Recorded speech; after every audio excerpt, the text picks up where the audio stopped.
No vídeo de hoje vou fazer um negócio um pouquinho diferente. Ao invés de ficar falando livros que eu acabei de ler para vocês, eu vou falar um pouco dos livros que eu mais li e reli na minha vida. Não vou falar muito profundamente de cada um deles, mas se você quiser mais detalhes dos livros, não deixa de colocar nos comentários que a gente faz um vídeo dedicado só para isso.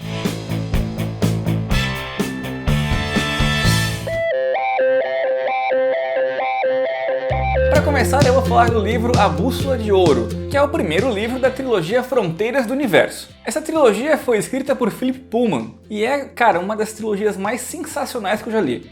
Em um mundo um tanto parecido com o nosso, uma menina chamada Lyra cresceu na renomada Universidade de Oxford. Quando ela estava com 13 anos de idade, um dos seus grandes amigos, Roger, que tinha mais ou menos a mesma idade que ela, sumiu, desapareceu.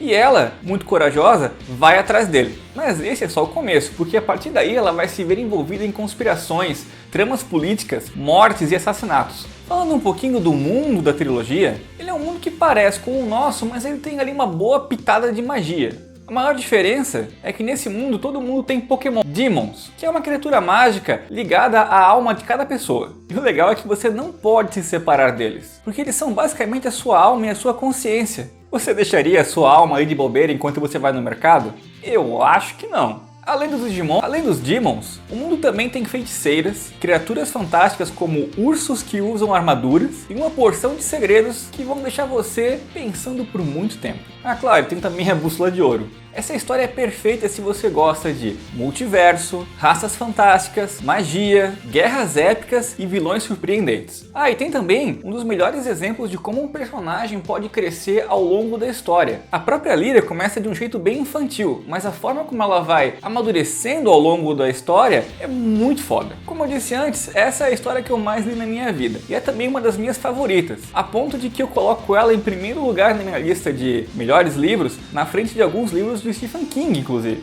Eu li essa história pela primeira vez quando estava no ensino médio, eu acho. E desde então eu já adquiri várias versões dos livros, inclusive em inglês. Mas eu ainda não consegui o primeiro livro sem a capa do filme. Lembrando que saiu uma nova obra do Philip Pullman, que é uma espécie de prequel dessa história. O livro chamado La Belle Sauvage, eu não sei falar francês, é o primeiro da trilogia O Livro das Sombras, que conta mais ou menos a história de como um certo personagem vai ter que salvar a Lyra ainda quando bebê. Aparentemente também vai adicionar algumas respostas a algumas pontas soltas da trilogia original. Se você já leu, conta ali embaixo o que você achou, mas nada de spoilers. Ah, Frodo, mas e o filme? Cara, ignora o filme. Ignora, porque ele só serviu para eu perder a minha fé na humanidade. Eles picotaram toda a trama e tiraram ela de ordem e contaram de uma forma muito bizarra. Então assim, ela não serve de exemplo do que é essa trilogia. A única coisa legal mesmo foi os ursos de armadura.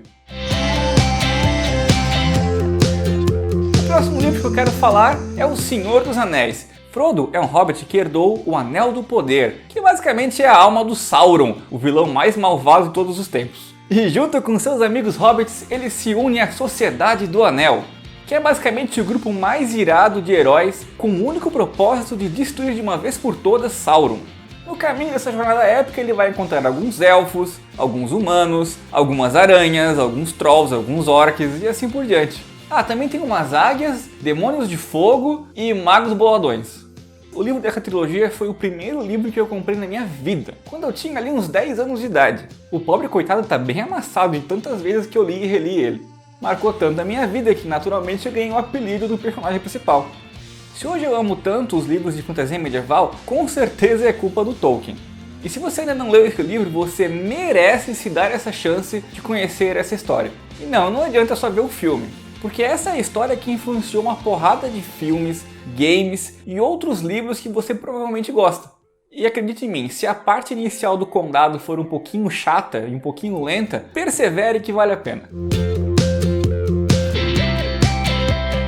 Saindo agora de fantasia e fantasia medieval, vou falar de um outro livro que é excelente e que é um dos favoritos da minha esposa, inclusive. Trata-se de Belas Maldições. Belas Maldições é o resultado que dá quando você junta os dois maiores gênios da literatura britânica para escrever apenas um livro.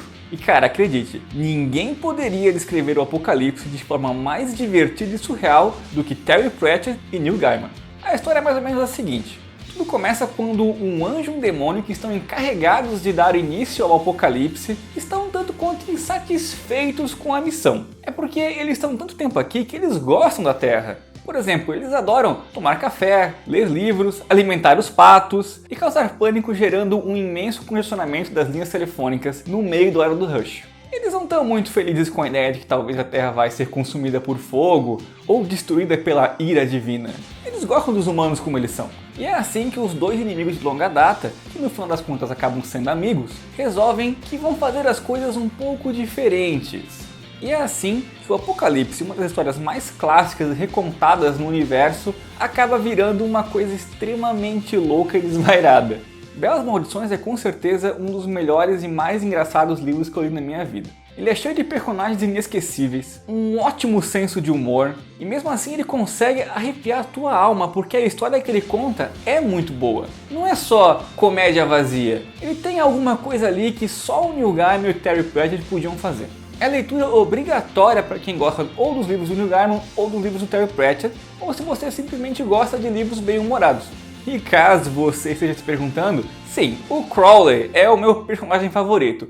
E até pouco tempo atrás era basicamente impossível você conseguir esse livro por um preço razoável. Isso porque ele tinha só uma tiragem muito antiga que nunca foi republicada. Mas recentemente saiu uma nova edição, então você consegue agora encontrar o livro em qualquer livraria ou no link abaixo.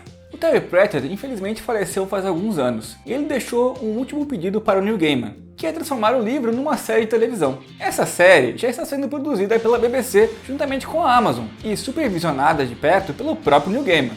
E o Crowley vai ser interpretado pelo David Tennant, que foi o 10º Doutor. Essa série tem um grande potencial, mas eu pessoalmente não vou ficar feliz se em todas as viagens de carro não estiver tocando Queen.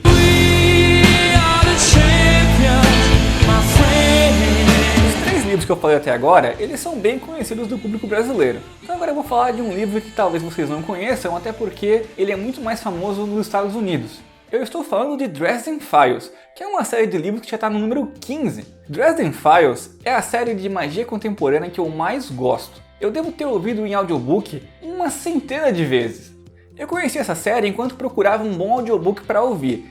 E aí num fórum me indicaram um livro lido pelo James Marsters, que é o inesquecível Spike de Buffy. Resolvi dar uma chance e conheci uma das histórias mais fodas de detetive e magia. Cara, eu nunca vi um narrador tão foda como o James Marsters. Ele consegue interpretar os personagens de uma forma que você acredita que tem alguém te contando a história, e não um narrador onipresente, onipotente que sabe todos os detalhes.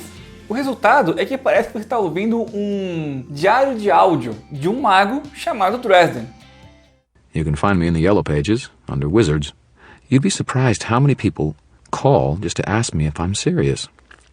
But then, if you'd seen the things I'd seen, if you knew half of what I knew, you'd wonder how anyone would not think I was serious.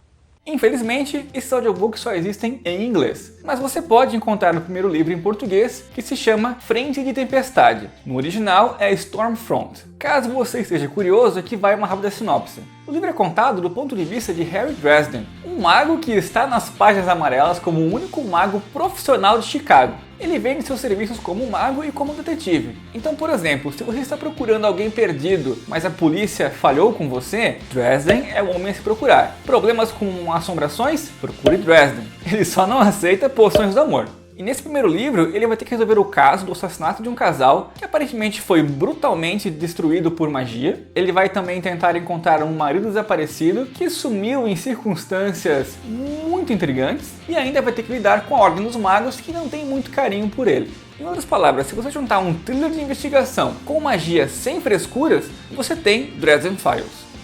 E também saiu alguns RPGs e jogos de tabuleiros inspirados em Dresden Files, e eles foram premiadíssimos. Então eu recomendo que você dê uma procurada, caso esse seja o tipo de coisa que você gosta. Falando em RPG, eu tenho um livro aqui que saiu diretamente de um mundo de RPG, mais especificamente de Forgotten Realms, ou Reinos Esquecidos aqui no Brasil. Eu estou falando das Crônicas de Drizzt Do'Urden. Pensa um nome complicado de falar. Cara, é uma saga épica com mais de 30 livros já lançados, mas os primeiros 9 livros foram os que eu mais li. Mas nem todos os livros foram lançados aqui no Brasil. Aqui no Brasil, o primeiro livro lançado foi A Estilha de Cristal, que é na verdade o 4º livro da série. Mas isso porque quando o livro foi lançado, o Drizzt não era o personagem principal, ele era apenas um dos personagens de um grupo de aventureiros que estava enfrentando um grande mal no Vale Gelado. Mas ele fez tanto sucesso que acabou se tornando o protagonista da série. E aí, por isso, eles lançaram uma nova trilogia contando como ele nasceu, como ele cresceu nesse mundo subterrâneo da sociedade maligna dos Elfos Negros e como ele conseguiu quebrar as amarras, vir para a superfície e se tornar o grande herói que ele é. De forma bem resumida, o Drizzt Do'Urden é um elfo negro que conseguiu se livrar das amarras de sua sociedade maligna. Infelizmente, essa trilogia da prequel só foi lançada em inglês, e se eu não me engano, os livros seguintes, da terceira trilogia em diante, também só saíram lá fora. Mas vale muito a pena, principalmente se você gosta de livros como O Senhor dos Anéis. Vou fazer agora uma sinopse rapidinha do primeiro livro que saiu em português aqui, A Estilha de Cristal. É basicamente uma aventura de RPG. Surge um mago maligno tentando dominar todas as formas de vida das Montanhas Geladas, que é um lugar muito inóspito onde vivem os aventureiros. E quando eu falo que parece uma aventura de RPG, eu não estou brincando. Drizzt Do'Urden é um elfo negro da classe Ranger. Já o seu melhor amigo, o anão Bruenor, é da classe Guerreiro. Tem também o Ulfgar, o orgulhoso bárbaro, e o ladrão Halfling Regis. Então tem todos os elementos clássicos de uma história de RPG. Vale muito a pena ler se você gosta de Dungeons & Dragons. E a última série de livros que eu quero falar é A Torre Negra, do meu amado Stephen King. Nenhuma história é tão épica quanto A Torre Negra. É o típico livro que você lê e a história te acompanha por toda a vida. Você fica refletindo sobre o que aconteceu, tentando ver como as coisas podiam ser diferentes e tentando descobrir detalhes escondidos na trama. E os personagens, eles são assim, indescritíveis. Como são 7 livros, você passa muito tempo com eles. E não tem como não se apegar a eles como se eles fossem membros da sua família. Cara, Roland, Jake, Susana, Ed, Oi, todos eles têm um lugarzinho muito especial no meu coração. Cara, e a história, tipo, a maestria do estilo do Stephen King é muito bom. Tipo, esse é o grande épico que ele escreveu ao longo de muitos anos. E dá pra perceber que ele foi evoluindo junto com a história. O primeiro livro que ele escreveu, ele era muito novo, então ele não tinha ainda tanta experiência como escritor. Só que o segundo livro ele escreveu anos depois e já está muito melhor e mais parecido com o estilo que ele tem hoje em dia. A história do primeiro livro basicamente conta a história de Roland, que é o último pistoleiro que existe no mundo. Os pistoleiros são basicamente os cavaleiros de Arthur. Eles são super honrados e teoricamente são os heróis do mundo. Esse mundo, aliás, ele seguiu adiante, que mais ou menos é outra palavra para dizer que tudo foi pro caralho. É porque esse mundo é um mundo pós-apocalíptico. A sociedade que existe atualmente, se é que pode se chamar de uma sociedade, nem lembra direito de como são os dias modernos. Então elas, por exemplo, encontram tecnologias que a gente conhece, mas que elas não fazem ideia de como funcionam. É tipo um adolescente hoje tentando entender como funciona um disquete ou uma fita cassete. Então esse mundo está definhando e Roland, como último dos pistoleiros, precisa dar um jeito de consertar tudo. A forma que ele encontra para fazer isso é buscar a Torre Negra, que é como se fosse o pilar de toda a realidade. Quem tem a informação de onde está a torre é o mago Walter, que é um dos grandes inimigos da juventude de Roland. Então eles saem em busca da torre e de Walter, atravessando um deserto e encontrando uma porrada de perigos e criaturas estranhas no caminho. E nessa jornada épica você vai encontrar coisas interessantes como viagens no tempo, multiversos e assim por diante. É meio difícil de descrever sem dar spoilers, mas com certeza é um dos melhores épicos que eu já li. Como eu disse antes, o primeiro livro veio no começo da carreira do Stephen King, então ele pode ser assim o mais chatinho de todos. Mas ele é bem fininho, então se você perseverar, chega no segundo livro e vai estar bem melhor. Com certeza você não vai se arrepender. E que pena que até agora não saiu nenhum filme da Torre Negra, né? E é isso, esses são os livros que eu mais li e reli em toda a minha vida. E quais são os seus? Deixa aí nos comentários. E aproveita para curtir esse vídeo e se inscrever no canal. Não deixe também de compartilhar com seus amigos, porque isso dá uma grande força pra gente. Um grande abraço e até a próxima!